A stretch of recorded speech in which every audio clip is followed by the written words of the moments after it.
All right, my friend, welcome. My name is Dr. Anthony Balduzzi, and in this video, I'm gonna teach you how to do a TRX push-up. We're gonna cover all the proper form, sets, reps. You're gonna learn a ton. Let's dive on in. FitFatherProject.com.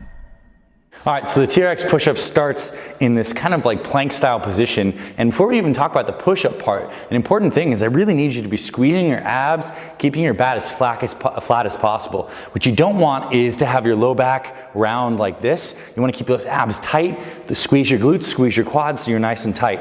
Because that core stability creates the base through which we're gonna do the push-up. Next thing, squeeze those TRX handles hard, and they might be resting in your arms like they are on mine, which is totally fine. You're gonna bring yourself down nice and slow, do a good stretch. This is about fine. You don't need to go anything past here. Just right about here, you're gonna push up, and then bring the TRX handles in to touch. That's something that a lot of people forget, because the chest not just helps extend the arm, but it actually does adduction, which means bringing the arm midline. So this is a full complete rep. Down, press, squeeze together, out, down, press, squeeze together. And doing this squeeze at the top, holding it for a second, it's gonna drive a lot of blood flow to your chest and give you a much deeper contraction.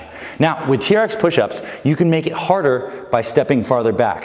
The farther back you step, the more weight you have in the push-up, as opposed to if I walk my way up here, this is a lot easier push-up for me because I'm pushing a lot less of my weight. So find what's comfortable for you. I recommend starting with these somewhere around, let's say the 10 rep range. So whatever you can do comfortably, whether you're up here or down here, is perfectly fine. So I hope this helped, and I hope you found this video valuable. If you'd like more exercise tips and tutorials, I want to invite you to subscribe to our Fit Father Project YouTube channel. Publish new videos just like this every single week, covering the best exercises, but also covering all the important topics on like supplementation, nutrition, motivation, everything you need to stay strong and healthy for life. So subscribe. Also check out some of our other videos in this playlist on the best body weight and TRX workouts, because you seem to be interested in this stuff, so I think you're really gonna love those other videos. There's links over here. I'll talk to you soon, my friend. Looking forward to seeing you around our channel and helping you more with our future videos.